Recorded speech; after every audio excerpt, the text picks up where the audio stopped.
Olá pessoal, tudo bem? Espero que estejam todos bem aí dentro das suas rotinas de trabalho. Hoje a gente vai dar continuidade à nossa aula de espaços métricos e vamos ver aqui, conforme o nosso roteiro. Essa é a aula de número 3. Você já tem duas aulas gravadas e vamos ver de maneira bastante sucinta sequências de espaços métricos, que é um assunto que se estuda muito em cálculo 2, então muitos devem lembrar de conceitos bem básicos: continuidade de funções e monotonia e convergência de funções, né? Lembrando que muitos conceitos aqui são aprendidos em limites, no cálculo 1, também sobre questão de derivadas.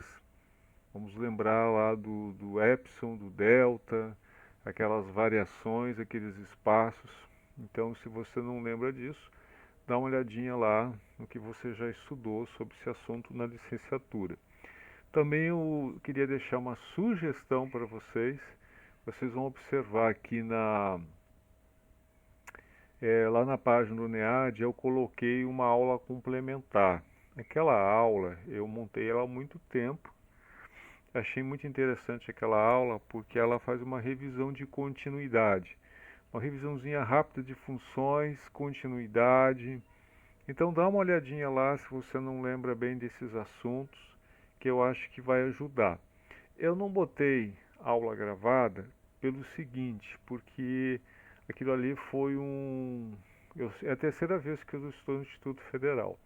E toda vez que você entra com professor substituto, você tem que passar por uma banca de professores. Então aquela aula foi quando eu entrei pela segunda vez no Instituto, foi na época da pandemia. Então é uma aula que eu dei para professores. Se vocês quiserem assistir essa aula, me avisem aí no e-mail do NEAD que eu coloco lá. Mas se vocês acharem que não é necessário, não precisa, professor, só os slides aqui estão bem explicados e tudo bem, tá? Mas se vocês quiserem a aula gravada, eu estou mais novo lá, estou com um pouco mais de cabelo, né? E aí então eu coloco lá se vocês acharem necessário, tá bom? Mas eu coloquei só o conteúdo nos slides, que eu acho que seria o suficiente. Então, continuando aqui, vamos seguir aqui um roteiro. A gente vai ver três coisas importantes aqui nessa aula: sequência, espaços métricos, continuidade de funções e vamos ver monotonia e convergência de funções, ok? Algumas coisas vocês vão lembrar. Vamos falar aqui inicialmente então de sequências e espaços métricos. A gente já conhece sequências, subsequências, convergência. Não nos interessa aqui estudar divergência, que não faz sentido, né? Como a gente está estudando métrica, nos interessa alguma coisa que a gente consiga medir de um ponto ao outro. Então tem que ser convergência. Não faz sentido eu medir o infinito, né? Ninguém mede o infinito. Então por isso que a gente trabalha só com convergência, ok? Bom, então seguindo aqui o nosso roteiro, a gente tem aqui sequência em espaços métricos, e uma sequência em um espaço métrico é uma função, né? Então imagine aqui um x, né, desnaturais em x, lembrando que essa simbologia a gente já está vendo em aulas passadas, lembrando que aqui representa o próprio espaço, o x maiúsculo, e o d é a métrica, tá bom? Então é isso que a gente está relacionando, conceitos que você já conhecem sobre sequência dentro da métrica, em que xd é o espaço métrico. Costuma-se representar a sequência, isso aqui já é conhecido de vocês, xn, né? Então x1, x2, esse n aí, que é o índice, ele é um número natural, e a cada xn é um ponto no espaço métrico de x. Então tem aqui o desenho, fica fácil de entender, x1, x2, x3, xn, até chegar a um valor x. Aqui seria o x maiúsculo, que é esse conjunto aí, ou esse espaço. Aqui a gente tem alguns exemplos de sequência para a gente lembrar. Temos em R, em R2 eu coloquei aqui. Em R, por exemplo, há uma distância usual. Então observe que essa aqui é a fórmula, né? Então a tendência aqui é chegar no zero. Então 1 sobre 1, 1 sobre 2, 1 sobre 3, 1 sobre 4. E aqui em R2, que está representado por esse gráfico aqui ao lado, considerando x e y iguais. Observe que 1 sobre n, então 1 sobre 1, 1 sobre 1, então você tem 1 em 1, 1 sobre 2, 1 sobre 2, 1 3, 1 3, e a tendência aqui é se aproximar cada vez mais do zero, ok? Bom, e aí, algumas coisas interessantes aqui que vocês já viram, mas vamos reforçando. Convergência. Uma sequência xn converte para um ponto x pertencente ao x maiúsculo, né? Que é o conjunto, x é o elemento. Esse símbolo aqui eu já falei para vocês, obviamente, que uma letra minúscula vai representar o elemento, o maiúsculo representa o conjunto. E a relação entre elemento e conjunto é pertence ou não pertence. Relação entre conjunto e conjunto é contido ou não contido. Só lembrando, né? São coisas básicas só para a gente lembrar. Quando os termos da sequência ficam cada vez mais próximos de x. Então, o índice n tendendo ao infinito fará com que a sequência tenda para um ponto que é x. Então aqui tem um desenho que fica bem fácil de entender, né? Então a tendência aqui na sequência é tender para um ponto, isso seria uma convergência. Uma definição formal de convergência mais acadêmica, a sequência x converge para x pertencente ao x maiúsculo, que é o espaço, quando para qualquer, vamos lembrar que esse A de cabeça para baixo é qualquer, são aqueles quantificadores de lógica, né? Para qualquer epsilon maior que zero, que é um parâmetro, existe, esse E virado existe, também é um quantificador universal, lembra disso? Lá nas aulas de lógica, né? A gente usa muito esse A de cabeça para baixo, para qualquer, o E existe, né? Existe um N pertencente aos naturais, tal que o nzinho é maior ou igual a n, isso implica que essa métrica aqui ela é menor que esse epsilon, tá? Sempre esse epsilon a gente usa muito o epsilon e o delta, usa muito quando a gente está explicando aqueles intervalos, lembra disso lá de limites, aqueles intervalos no gráfico em relação a derivadas, aquelas definições, a gente estuda muito isso em aula de análise, também em aula de álgebra, né? É só para vocês lembrarem. Então aqui seria uma representação mais formal, mas não é difícil de entender a questão de convergência. Está uma sequência de valores está tendendo para um número, né? Seria mais simples. Um exemplo de convergência aqui, considere a sequência 1 sobre n, que foi mostrado no slide anterior, pertencendo aos reais. Temos que o n tendendo ao infinito, esse valor vai tender a zero. Tá?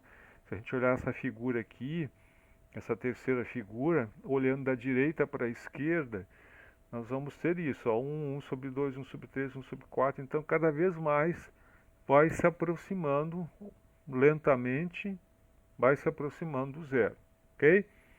Porque aqui você tem 0,5, aqui 0,6, 67, aqui 0,25, até chegar próximo, bem colado no zero, vai tender ao zero. Então, de fato, dado um epsilon maior que zero, basta que n é suficientemente grande para que 1 sobre n seja menor que o epsilon. Tá? São as definições formais. Aí a gente tem uma representação modular aqui. Isso aqui significa que é um intervalo, né? O epsilon está dentro de um intervalo, ok? Se a gente expandir essa função, essa expressão modular. Unicidade no limite. Pode ser meio bobo, mas é importante isso. Em um espaço métrico, uma sequência convergente possui um único limite. Ela não tem vários, vai convergir para 2 pontos, para 3 pontos. Não, ela vai convergir sempre para um ponto. Então ela é única. Então xn tende a x e também xn tende a y, significa que x e y são iguais, não que são diferentes. Eles são iguais, tá? Porque o limite é único. Portanto, uma sequência não pode convergir para 2 pontos diferentes. As sequências limitadas, isso aqui é interessante, porque é conceitos que a gente viu na aula passada de bola aberta, lembra? A bola aberta não considera ali a parte limite, só a parte de dentro, né? A bola fechada considera toda aquela distância ali do raio, inclusive a circunferência, a bola fechada. E aqui a ideia de sequências limitadas é incluído dentro de uma bola fechada, tá? Então uma sequência xn é limitada quando existe um A pertencente a x, tá? Tá aqui o Azinho, né? Ele está bem no centro da bola, e o número R, o raio maior que zero, não pode ter raio negativo, tais que essa métrica é menor ou igual a R. Ou seja, é o conceito de bola fechada, né? Num ponto N pertencentes naturais. Todos os termos da sequência permanecem dentro dessa bola fechada. Então você tem uma sequência limitada, para que ela está dentro dessa bola fechada. Tá? Talvez não seja difícil de entender aqui pelo desenho, né? A gente está observando x1, x2, x3, ele vai ficar limitado, confinado dentro dessa bola fechada, ok? Bom, então a gente acabou de analisar, ver assim de maneira bastante básica, essas duas partes aqui que falam de sequências, que falam de exemplos de sequências, que falam de convergência, fala de unicidade do limite, e a gente tem ainda mais uma coisa importante que são as subsequências, tá? Bom, subsequências não é mais do que um pedaço de uma sequência, é bem óbvio. Uma sequência é obtida escolhendo alguns termos da sequência original, mantendo a mesma ordem, né? Aqui ele considerou, por exemplo, N1 menor que N2, uma sequência crescente. Então, a subsequência a gente representa, se a sequência é representada por xn, a subsequência é representada por xnk. Aqui tem um exemplo aqui em cima. Então você pode pegar um pedaço dessa sequência, né? Aqui temos um exemplo de subsequência muito interessante. Temos aqui a fórmula xn igual a menos 1 sobre n, então fica aquele alternando, né? Menos 1 em 1, menos 1 em 1, menos 1 em 1, e não sai disso, né? Então a gente tem aqui uma sequência, menos 1 em 1, menos 1 em 1, e dentro dela eu posso pegar uma subsequência, por exemplo, só do 1, por exemplo, né? Posso pegar uma outra subsequência só do menos 1, definindo aqui o xn como 2n e aqui o xn menos 1, tá? Então eu posso pegar uma subsequência só de 1 e uma subsequência que só vai dar menos 1. Se juntar as duas eu tenho a sequência completa. Convergência de subsequências. Se uma sequência converge para x, então toda subsequência também converge para x. Tá? Então você tem uma subsequência dentro de uma sequência, a sequência está convergindo, ela também vai convergir. Ok? Então aqui a representação, se xn tende a x, sequência, xnk, subsequência que está dentro dele, também vai se convergir para x. Ok? E aqui tem um assunto que talvez vocês já estudaram, que são as sequências de Cauchy, né? O matemático Cauchy. O que é uma sequência de Cauchy? Uma sequência xn de Cauchy quando os seus termos ficam, vamos assim dizer, arbitrariamente próximos uns dos outros. Então os termos são cada vez mais próximos uns dos outros. Aí tem um desenho aqui que também facilite, ó. Os valores estão bem próximos. Então a ideia é essa, tá? E aí a definição não exige que o limite seja conhecido.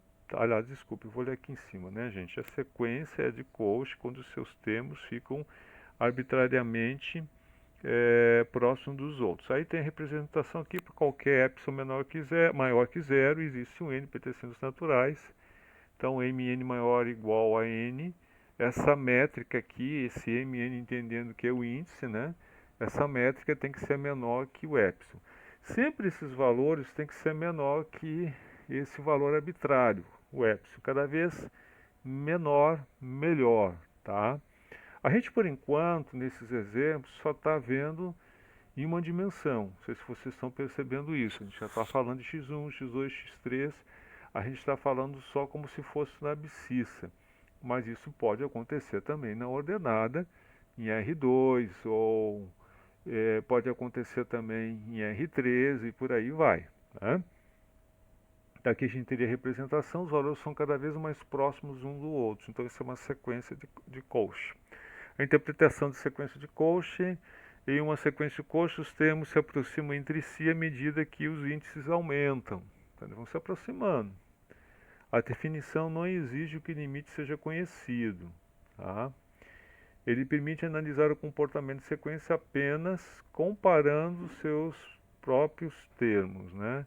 Aqui seria um desenho, uma relação entre convergência e Cauchy. Toda sequência convergente é uma sequência de Cauchy. Interessante isso, né? Cada vez que os valores estão mais próximos, a convergência está cada vez mais próxima também, tá? Então toda sequência convergente é uma sequência de Cauchy. Vai se aproximando, se aproximando.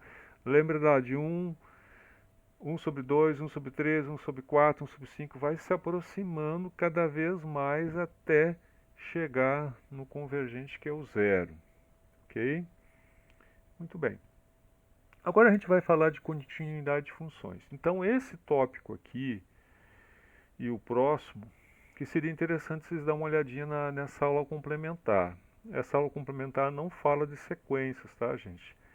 Fala basicamente de continuidade principalmente. Continuidade é simples de entender se a gente olhar esse desenho aqui, significa que não tem nenhuma ruptura.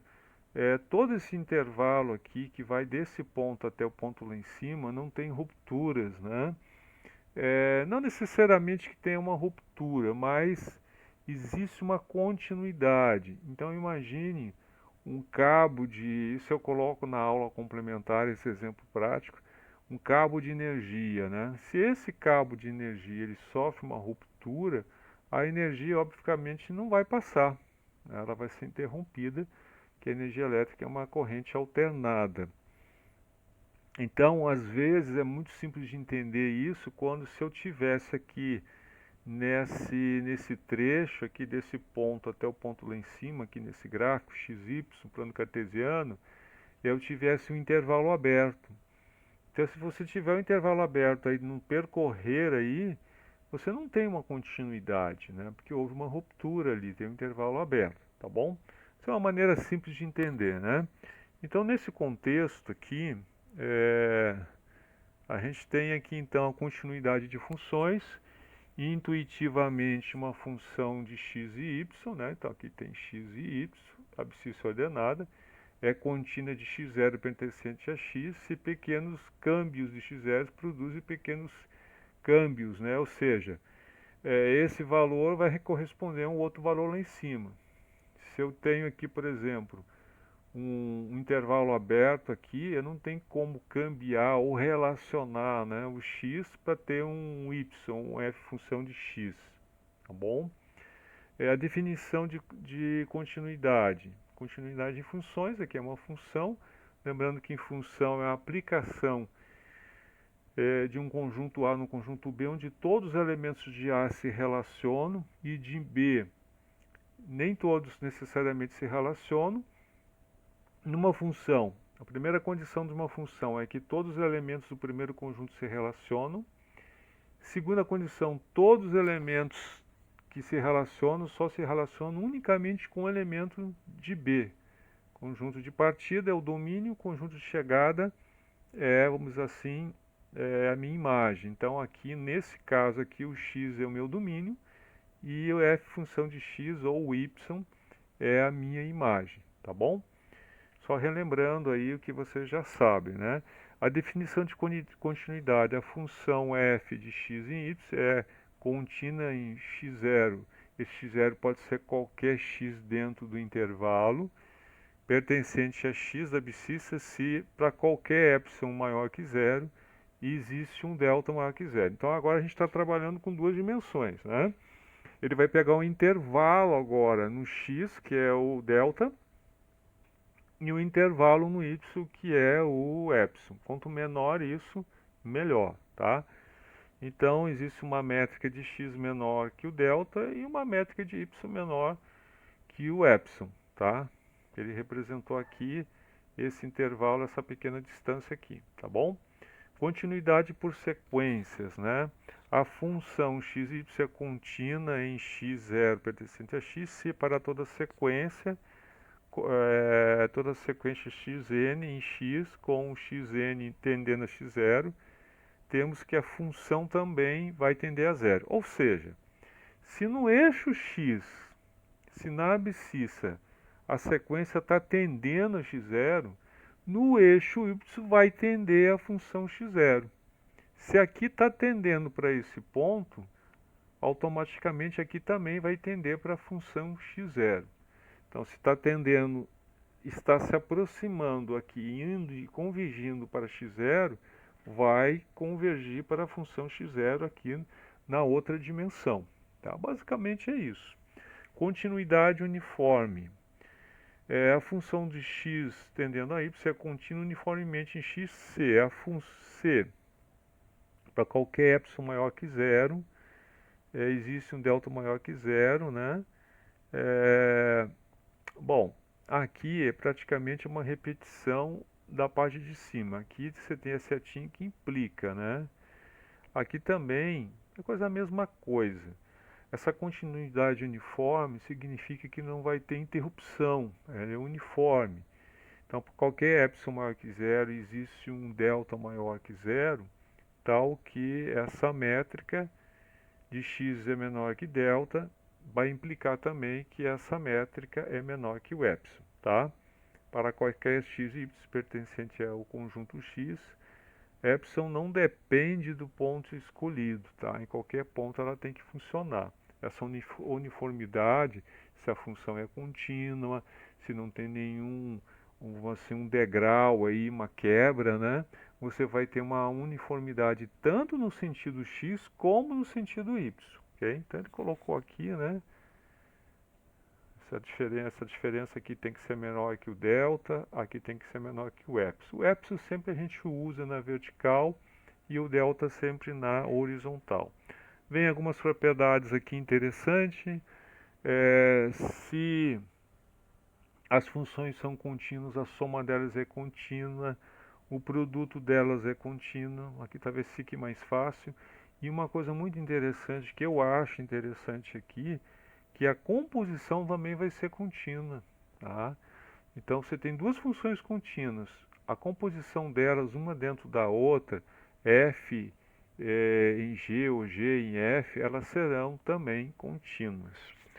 As funções polinomiais são exemplos de funções contínuas em R, função do primeiro grau, do segundo grau, do terceiro grau. Funções contínuas em um intervalo fechado são limitadas e atingem máximo e mínimo, né? Então é uma coisa bem óbvia, né? Você está com a função dentro de um limite, intervalo fechado, ela vai ser limitada àquele intervalo, tá? Tem um mínimo que é o A, aqui no caso, e tem um máximo que é o B. Muito bem. Essa é a aula um pouquinho rápida, né? E aí a gente tem, sim, não esqueçam de dar uma olhadinha no livro de Elon lá, tá? Nosso tempo não permite a gente ficar aqui detalhando tudo, então vocês têm que dar uma olhadinha lá no material. Monotonia e convergência de funções para a gente encerrar aqui no nosso último slide, né? Então, monotonia e convergência de funções. Estudamos o comportamento de funções reais ou os valores em um espaço métrico. Monotonia descreve o crescimento e decrescimento. É como se fosse uma coisa monótona. Está só crescendo, né? Ou está só diminuindo. Tá? Essa seria mais a ideia de monótono. Aqui a gente tem uma função crescente. Lembrando o que é uma função crescente? Se x aumenta, o y também aumenta. É como se fosse grandezas diretamente proporcionais. Se o x aumenta, o y diminui. Então é uma função decrescente ou inversamente proporcional. Tá bom? E a convergência analisa quando uma sequência de funções se aproximam de uma função limite. Então, monótono dá a ideia de algo que está só crescendo ou só diminuindo. Convergência que está indo por um ponto. Falando uma linguagem aqui bem intuitiva, né, para a gente entender. Então, monotonia de funções, seja um I contínuo em R, um subconjunto, né, de R, e de I implicando em R, seja uma função de I em R. F é crescente em I se, como eu acabei de explicar, x é menor ou igual a y, tá? Aqui a função função de y vai ser maior ou igual à função de x. Decrescente vai ser o contrário, e aqui foi colocado estritamente crescente, significa que não tem igual. Não pode acontecer da função ser sempre igual. 3, 3, 3, 3, 3, lá no y, 4, 4, 4, 4, né? Então não existe isso, ela está sempre só crescendo, ela não é estacionária, ou ela está sempre diminuindo, estritamente decrescente. Conforme aumenta o x, diminui a função de x, tá? Ou seja, repetindo, conforme aumenta o x, aumenta o y, é crescente. Aqui no caso não é estritamente porque ele colocou o sinal de igual. Aqui está crescendo o x, mas está diminuindo o y, então ele é decrescente, ok? Sequências de funções. Uma sequência de funções é uma coleção, né? Olha que interessante, sequência de funções. A gente está acostumado com sequência de números, né? Então, 1, 3, 4, 5, agora sequência de funções, coisa interessante, né? Então, f de n de x e y definidos no mesmo conjunto x. Então, olha, eu tenho a função 1, função 2, função 3, é uma sequência de funções até a função n. Então, é possível isso. Para cada x pertencente a x, obtemos uma sequência numérica, né? Quando a gente estuda funções, alguns livros de cálculo 1, como o livro do David, por exemplo, Cálculo 1, ele inclusive comenta sobre essa questão de coleção de funções, tá? Aqui a gente chama de sequência de funções, né? Coleção de funções, que às vezes, por exemplo, 2x mais 1, 2x mais 3, 2x mais 4, então são funções muito próximas, né? E aí eu posso criar aí uma sequência de funções também, em função disso, tá? São exemplos. Aí temos aqui para terminar a convergência pontual, né? Dizemos que fn converge pontualmente quando a função de x em y em x se para todo x pertencente ao x maiúsculo aqui, ou seja, o elemento pertencente ao conjunto, temos que o limite de n tendendo a zero vai tender para uma função. A gente tem um exemplo aqui, as funções tendendo para uma função pontual, tendem para um ponto, né, um valor único.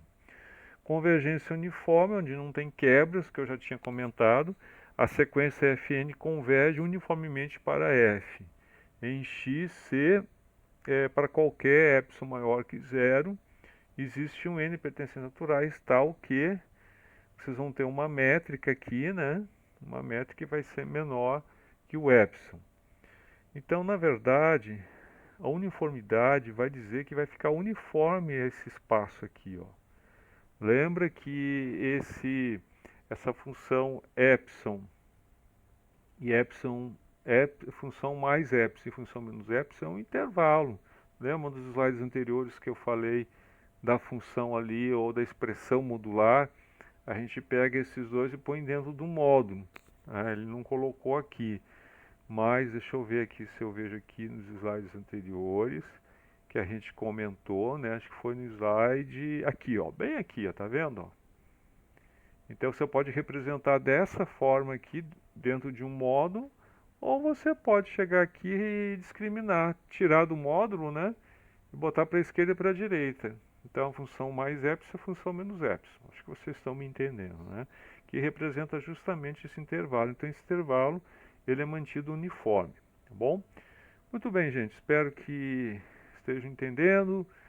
Agora nosso próximo atividade provavelmente vai ser uma pequena avaliação, lembrando que essas avaliações vão sendo somadas e divididas. Se tivermos 5 avaliações, por exemplo, vai somar 5 e dividir. Cada avaliação vale 10 pontos.